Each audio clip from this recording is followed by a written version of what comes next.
Are you the dumbest person in the room? Let's find out. The 3 phrases that are hardest for people to say are 1, I love you, 2, I need help, and 3, Worcestershire sauce. But anyway, we're not talking about I love you, although I do love you on this podcast today. We're talking about the second one, saying I need help, because there is absolutely no way for you to build a massively successful business, to launch a seriously impactful nonprofit, to have a really successful career without admitting that you don't know what you don't know. The most successful people in the world have one thing in common, and that's they admit when they need help. They're okay with not being the smartest person in the room. Oftentimes, they're actually the dumbest person in the room. Their intelligence and their potential for success lies in them realizing that the best way forward is to bring in the best brains that have knowledge and experience that they will never acquire to do the things that they can't do.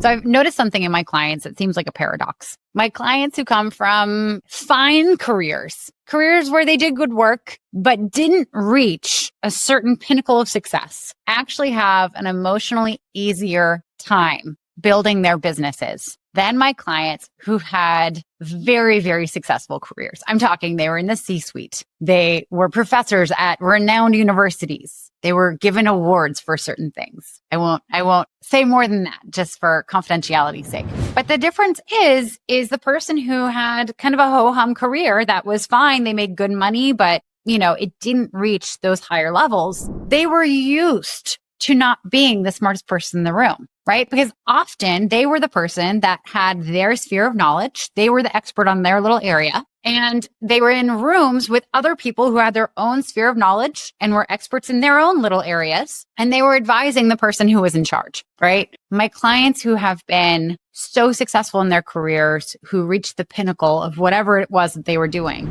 and then decided, hey, I'm not happy here. I want to start a business. The leap is so dramatic from the client who was the top of their field, who then has to jump down into being the beginner in starting a business. It is incredibly jarring to their psyche to go from being the expert in the room of all the things to being the beginner in the room of all the things. They're also usually hyper independent. They're used to being able to figure out every single thing themselves.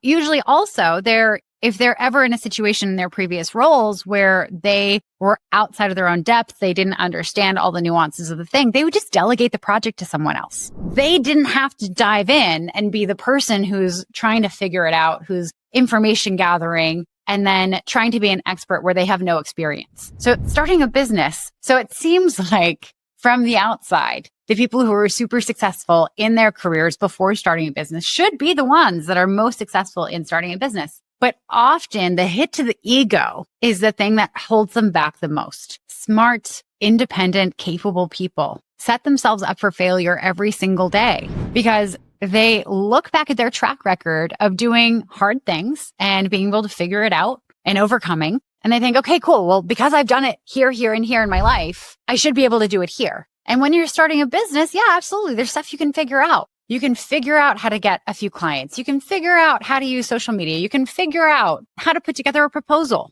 The question is, how long is it going to take you to figure it out? How much trial and error is going to happen? And do you have the time? Do you have the confidence to spare? Because it will eat away at your confidence. And do you have the money to invest in all that trial and error? And I'm saying this like I'm perfect at it. I'm not. There are a lot of areas where I think, oh, well, I've never done this before, but I'm smart and I'm capable and I've figured shit out before. I should be able to figure this out on my own. I recently did this. Well, recently, over the last year, in launching this nonprofit that I've recently finally launched. I talked about it a couple times, the Gay Birthday Club. It's a nonprofit where we call folks in the LGBTQ plus community who do not get phone calls from their loved ones on their birthday, and we sing them happy birthday. We're the family who gives them a whole bunch of really cringy love, right? It's a pretty simple concept. And so when I had this idea and thought, oh my God, I'm going to start this nonprofit. This is going to be where I'm going to have some impact outside of my business. I figured, cool, I'll order some books on Amazon. I'll read some stuff. Yeah,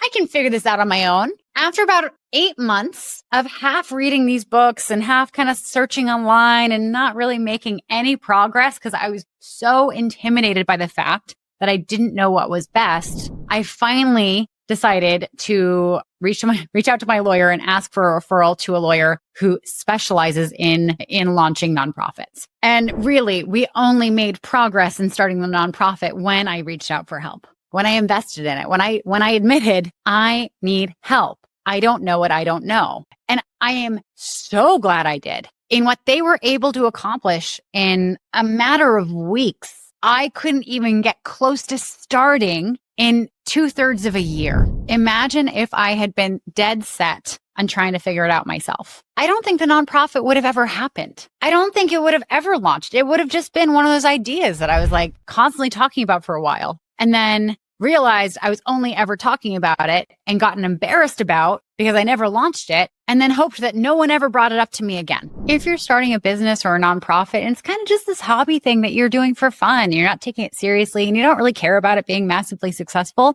then sure, figure it out on your own.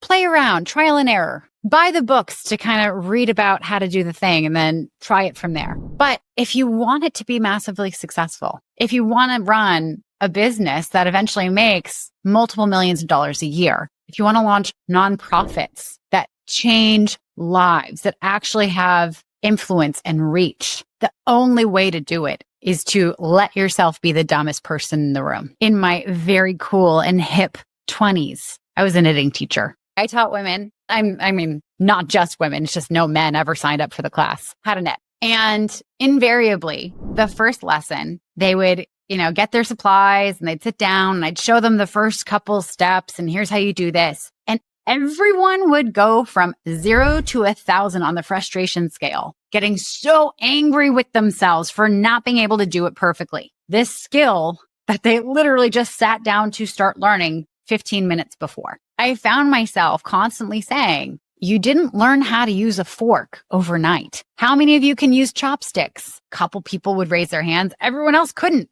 Cool. So here you are using 2 sticks, very much like chopsticks, and a piece of string and trying to make a piece of fabric out of it, right? Why are you expecting it to be easy? Why are you expecting yourself to be inherently good at something that is actually quite complicated? And not only that, there's the understanding of it, and then there's the doing of it, right? It's not just understanding the concept of knitting. It's developing the dexterity to do it with your hands. Many of these women had tried to learn how to knit on their own. They'd bought a beginner knitting book and tried to follow along with all the little graphics. Some of them had gone to YouTube University and watched videos online trying to figure out how to do it. Guess what? They still ended up in my class because figuring it out on their own was not working. Now, you might be like me, where there are some things that are really hard to admit that you need help with. And other things you're like, no, I'm not even touching that with a 10-foot pole without hiring an expert. This podcast is the latter. There was no way on this earth I was ever going to try to do a podcast without the help of a professional.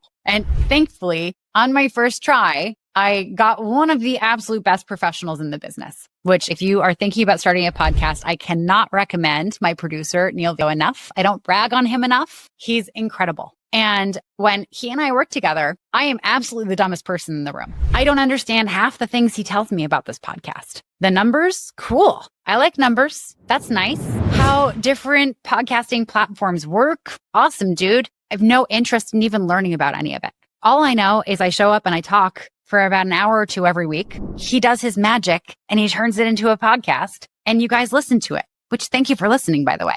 If you enjoy this podcast, if you wouldn't mind going and leaving us a review wherever you're listening, we'd really appreciate it. Because I'm good at admitting I'm bad at stuff in some areas, I don't always catch myself when I'm being stubborn and assuming I should be able to figure it out myself in others. One of the most humbling experiences since I've started the nonprofit has been running the board meetings. My board, which I love every single person on my board. Several of them are former and current clients. And I can't tell you how hard it is for my ego to be leading a meeting and realizing I don't know what we should be doing next because I've never been on the board of a nonprofit, much less been the president of one. Whereas multiple of my current and former clients have been on boards before. advise boards, right? But the power dynamic is so weird for me because I'm used to being the person that they turn to for all their answers. And here I am, and I have to admit, I don't know what I'm doing.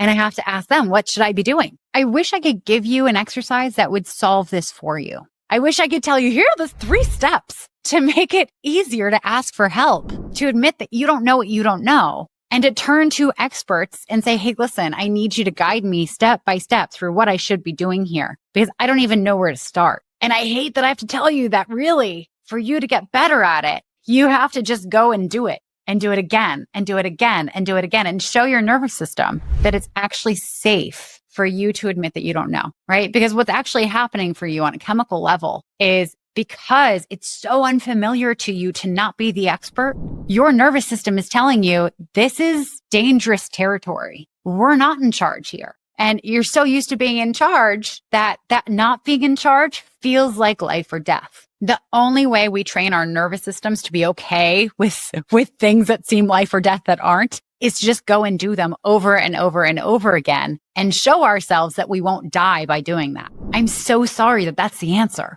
I wish there was a hack to make it easier, but I will tell you this. You do have a choice. And that choice really boils down to one question. Which matters more? Does it matter more to you to be the smartest person in the room all the time? Or does it matter more to you that this business, this nonprofit, whatever this project is, this thing that you want to be massively successful, does it matter that you reach your goals with it? And it's absolutely okay if you get real with yourself and you say, you know what? I really value not looking stupid more than anything else. Cool. You know what? This is your life. You get to do whatever the fuck you want to do. You get to be whoever you want to be. If you want to be always the smartest person in the room, good on you. Own it. Make that your life. But if you want to achieve more, if you want to do work you love, actually changes lives and helps people on countless levels and be massively successful doing it, then I'm sorry to break it to you, but you're going to have to commit to being the idiot in the room. Welcome to the club. If you enjoy this podcast, if you wouldn't mind going and leaving us a review wherever you're listening, we'd really appreciate it. Because I'm good at admitting I'm bad at stuff in some areas, I don't always catch myself when I'm being stubborn and assuming I should be able to figure it out myself in others.